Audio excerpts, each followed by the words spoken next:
Welcome back to Peggy and Dionne here on ESPN 1000, wrapping up a week that was somewhat emotional as Virginia McCaskey was laid to rest this week. Her visitation on Tuesday, hundreds and hundreds of people coming through the funeral home in Mount Prospect. And then her funeral was Wednesday morning in the midst of a snowstorm at St. Emily Catholic Church. It was a lovely, lovely service. And I think she would have liked it.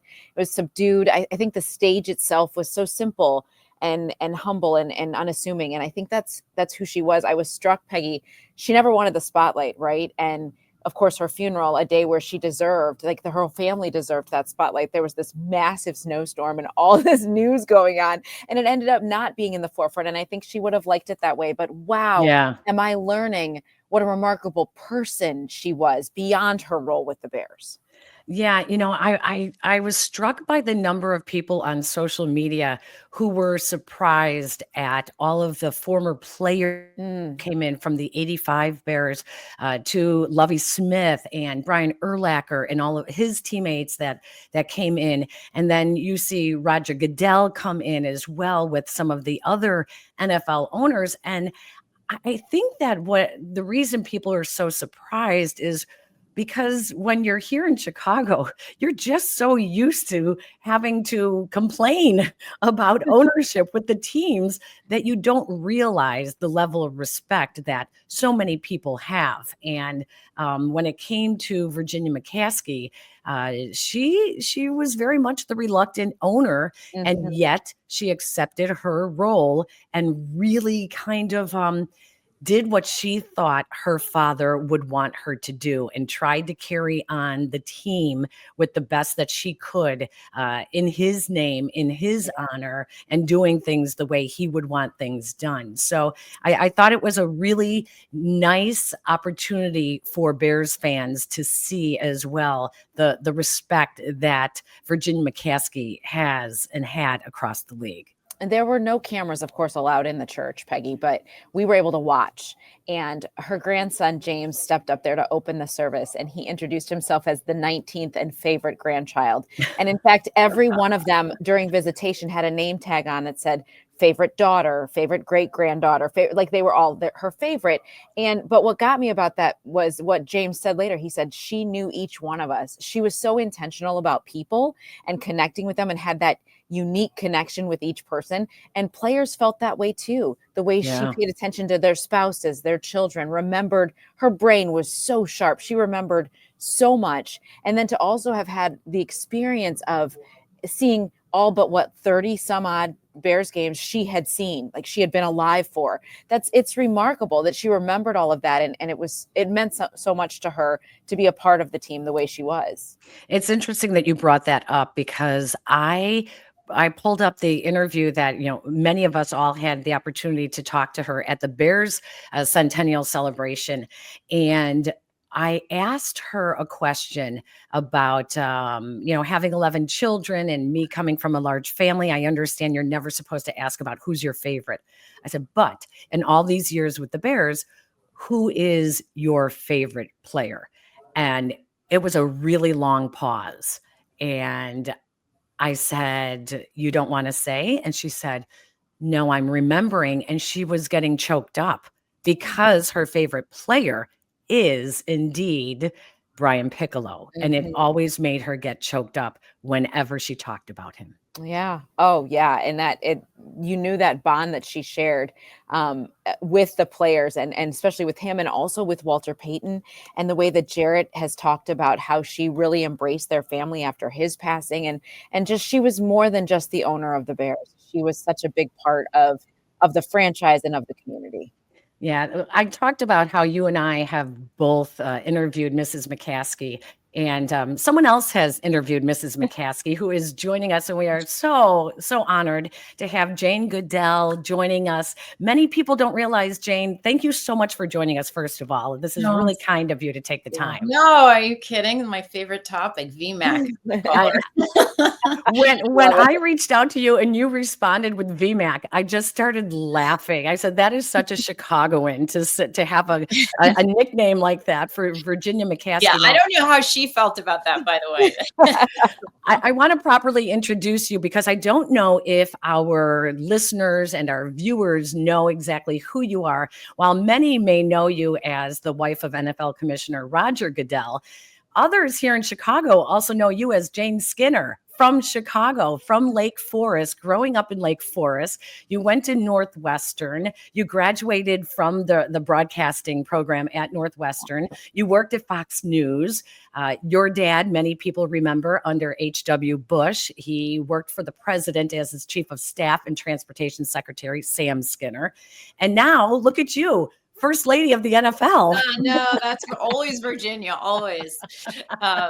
I would tease her the Floff, the First Lady of football. That was my nickname for her. So she was always like I feel like the guiding light for so many people, just how to be in the world, much less how to be in the National Football League. So I had this like extraordinary experience of producing this documentary, which you might notice is called The Lifetime. I love that.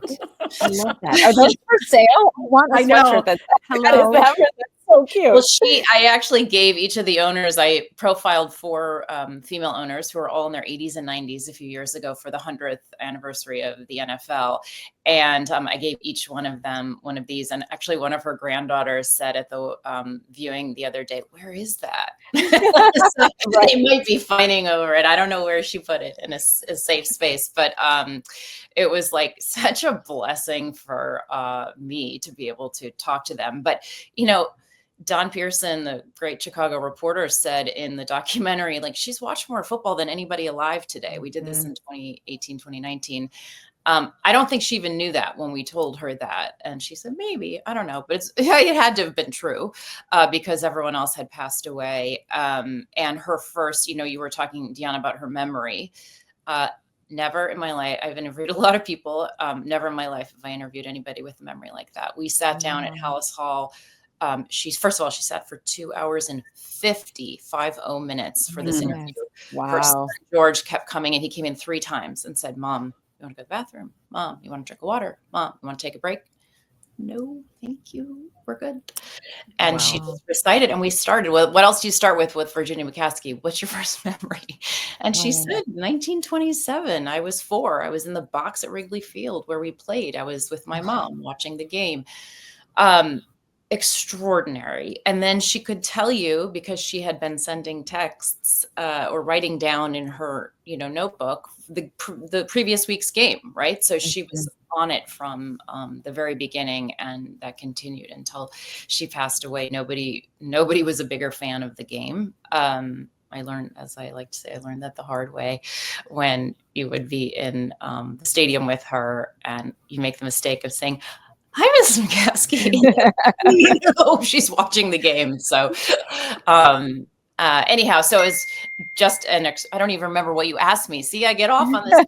I didn't even get to ask you anything, but what I did want to ask you is because Dionne and I both know that she not only was a very reluctant owner and taking on the role after her brother died and then her father died. And she was also very reluctant to speak publicly. She never really wanted to be that face of the Bears. So how in the world did you convince her? Did you have a previous relationship with her? Well, I was, as I say, having been in your business, when you hear a good story, a good story. And so for years, I was privileged enough to be able to sit with all of these women, and particularly Virginia. And I just couldn't believe that nobody had this story down, that it's so extraordinary. And, there are a lot of docs on the NFL Network, on ESPN, and very few about women. And so I called NFL Films and said, "Hey, is there a reason why?" And for the 100th anniversary, and the team is going to be celebrating theirs as well, and she's seen it all. Why is there a reason there hasn't been one done? And they I should have known, because they kind of laughed and said, "We'd love to do it if you can get her to do it." And I was like, phew.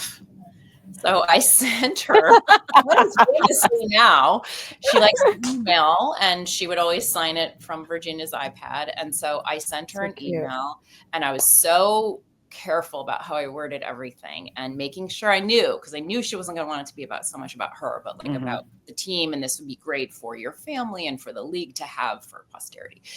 And I checked it with Roger and I said, good. And he was like, yeah, I think that sounds pretty good. So I sent it, and I made this almost fatal mistake of sending it on a Saturday night during the season. And I received an email from Virginia's iPad that said, "Dear Jane, I was very surprised," in her polite way, "I was very surprised to see an email in my inbox from you on game day."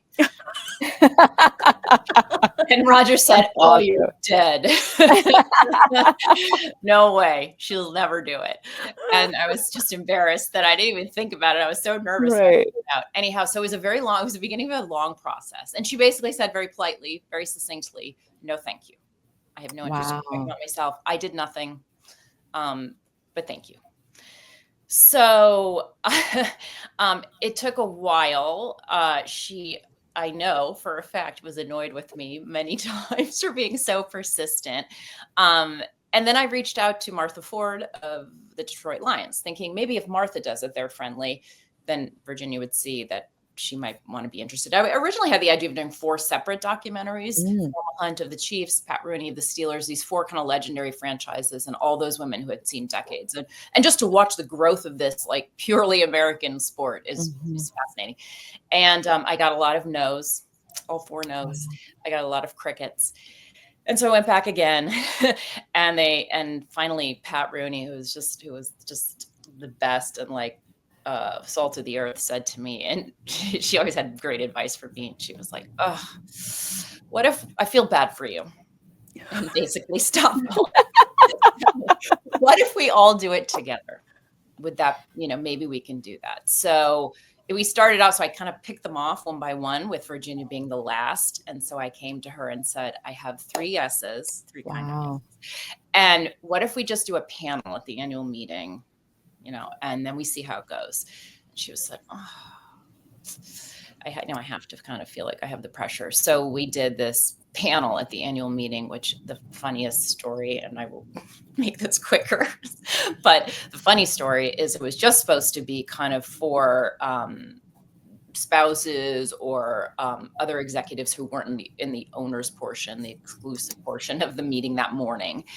And the day before, Roger called, and I hadn't gotten down there yet. And he said, "What are you doing with my owners meeting?" And I said, "What are you talking about?" And he said, "I'm supposed to have this executive session with all the owners, and nobody's showing up because they want to show up for this panel of the 4 women who I called the Fab Four." And I said, "Well, maybe you have to move your session then." So Right. they gave us the big stage. We had like 500 people in the room. You could hear a drop. Interestingly, like Norma said, she was on that stage. She hadn't even met a couple of them before, which is mind-boggling to me after all the years they were together. So we did not rehearse anything. Wow. None of them really wanted necessarily to be there. They were giving it a go, I think, and felt sorry for me. So I didn't even need to. I was a moderator. I didn't need to be there. I wound them up with one question. "Tell me, Mrs. McCaskey, what was football like in the 1920s?" And they were off. I could have stepped off the stage, and I knew we had like lightning in a bottle. And afterwards, to Virginia McCaskey's credit, she came up to me in her walker and said, "I need to apologize to you." And I said, "For what?" "That was absolutely extraordinary." And she said, "I gave you a hard time. I'll do whatever you want." And I said, "Would you like to make a movie with me?" And she said, "Email me." Oh, I love it. That like gives me goosebumps. That's so cute. Oh my word. Oh, I sent her an email and then we did it. And she was, when she committed, she was like fantastic. We sat for almost 3 hours at Hallis Hall, and she let us come to church with her, which was so special. That was an extraordinary piece of access. And then all the other 3 did it, and we ended up making this film that I think was really special. Great. And it's great.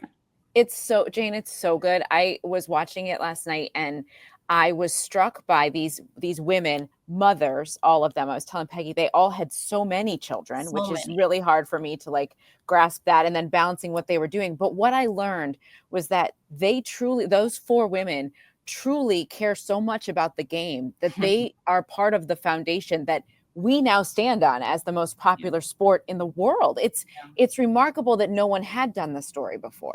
No, I think, and I characterize it as they were from the generation of we. So they were very hesitant to ever do it. I'm sure they were asked many times to do interviews. They did very few. They were all about we, team, family, community. And, we're in this generation, I like to call it the generation of me, where it's, why wouldn't you tell your story? And, if you can see it, you can be it, kind of like show younger women what you're doing. They were all just from a totally different generation and mindset. One thing that was like this most gratifying, like kind of end product from this was we screened it the following year at the annual meeting. So we had the panel, 500 people show up, and then we took a year to do the film and we screened it, 800 people in the room.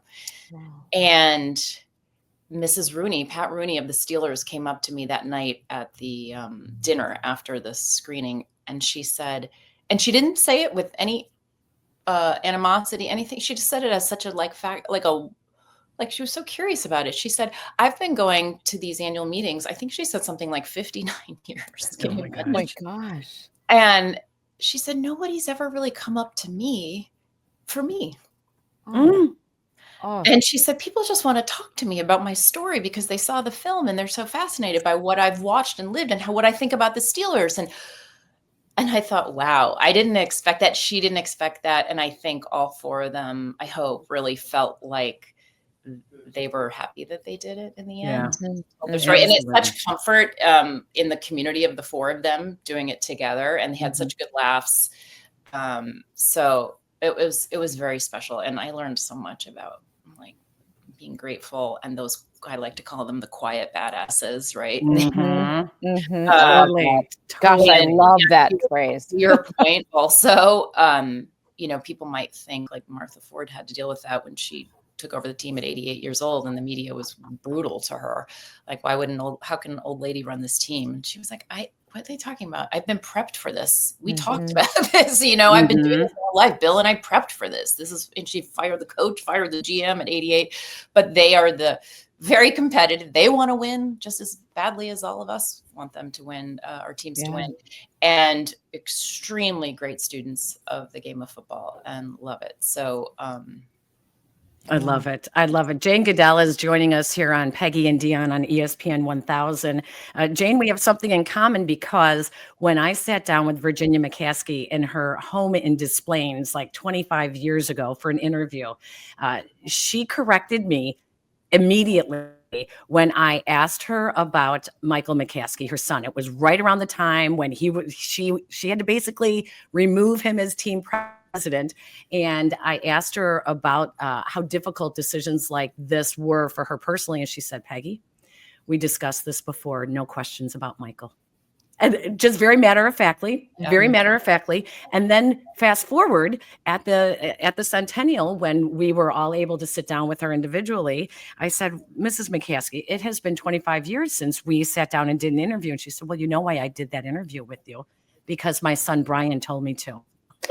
It was like, it's not because I wanted to. It was because Brian told me that I should do it. Well, and Brian would probably tell you it was the only time she listened, right? Yes. She was very strong, very strong. Yeah, but I was curious as to what did you find most fascinating about her that maybe was a misnomer that people might have about her? Well, I think first and foremost, the degree of her fandom, competitiveness, devotion to the game. Nobody was a bigger, better fan. She understood the game. I mean, note-taking and well into her 90s at all those games. I think. Imagine those notes. Imagine reading those notes. I know. And then so cool. used to text her sons kind of during the game. Spot on, I'm sure, by the way.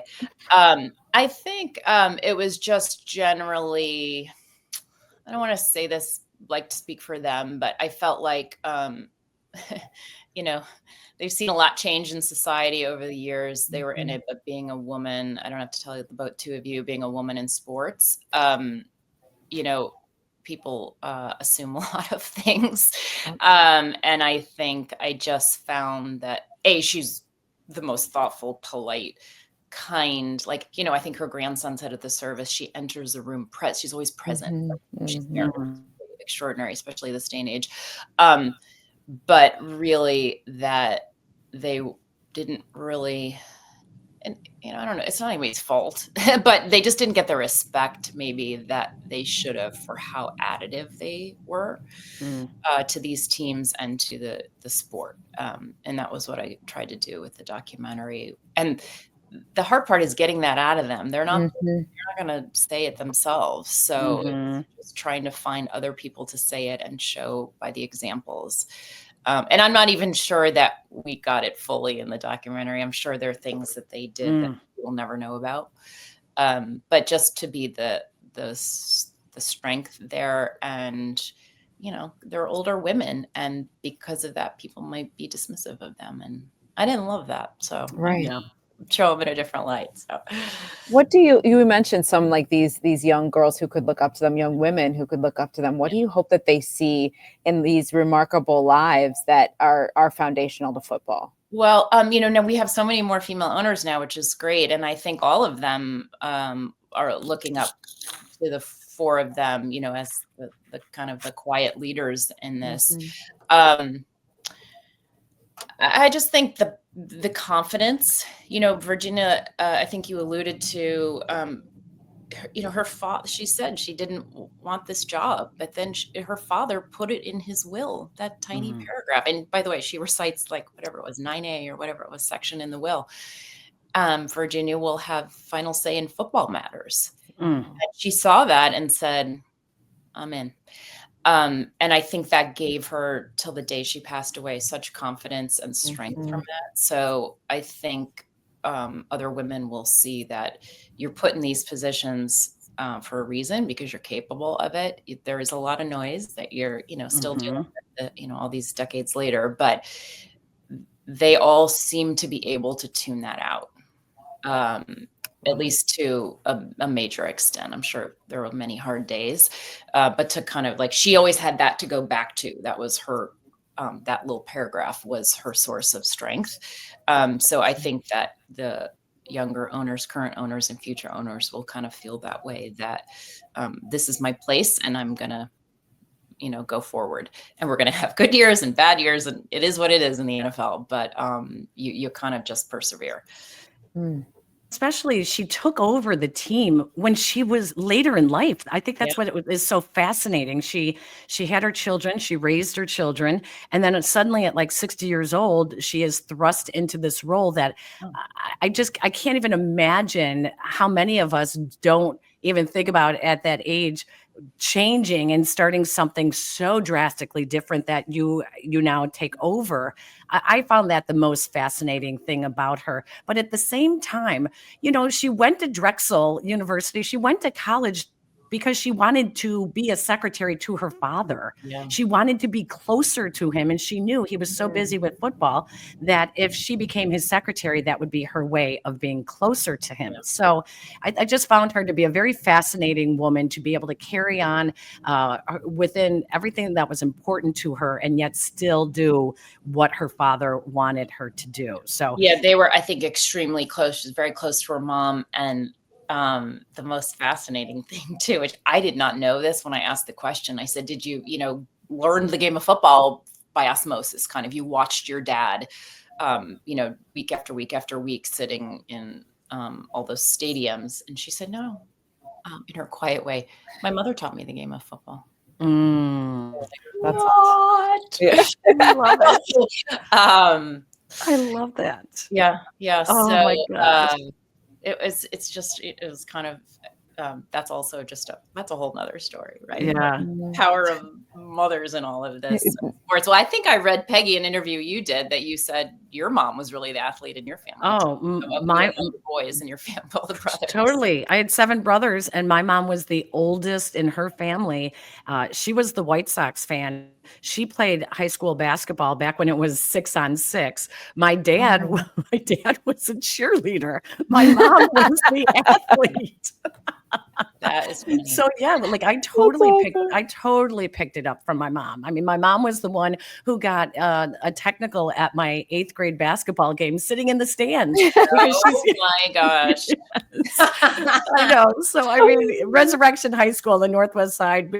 They were like, they didn't know what was coming when my mom was coming to my games. What did she do? Is this something she she was said, or was she was yelling at the refs. Of She was course. yelling at the refs. They must have called a foul on me or something. But it was so funny. Jane, you've been so generous with your time. I do want Yes, to thank ask you. You're so involved with the league and with so many of the things they are doing to try to get women more involved and to advance women in the league as well.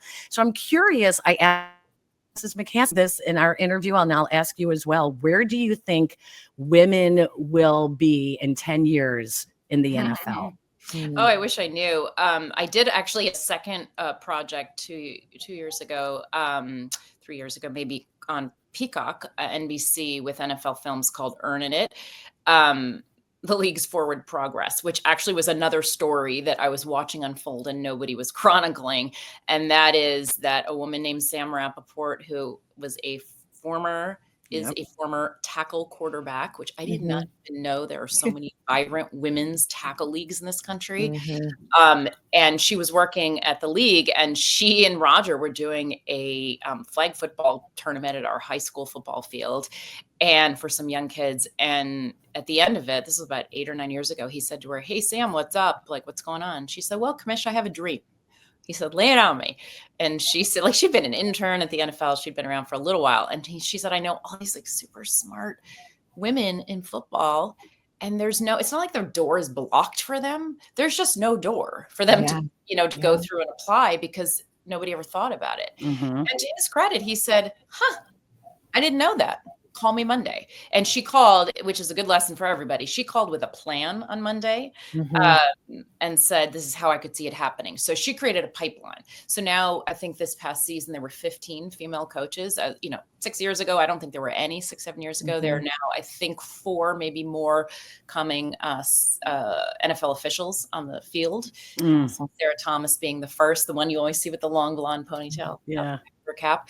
As we've got a lot more owners, a couple of GMs and presidents now, the pace of change has been pretty quick.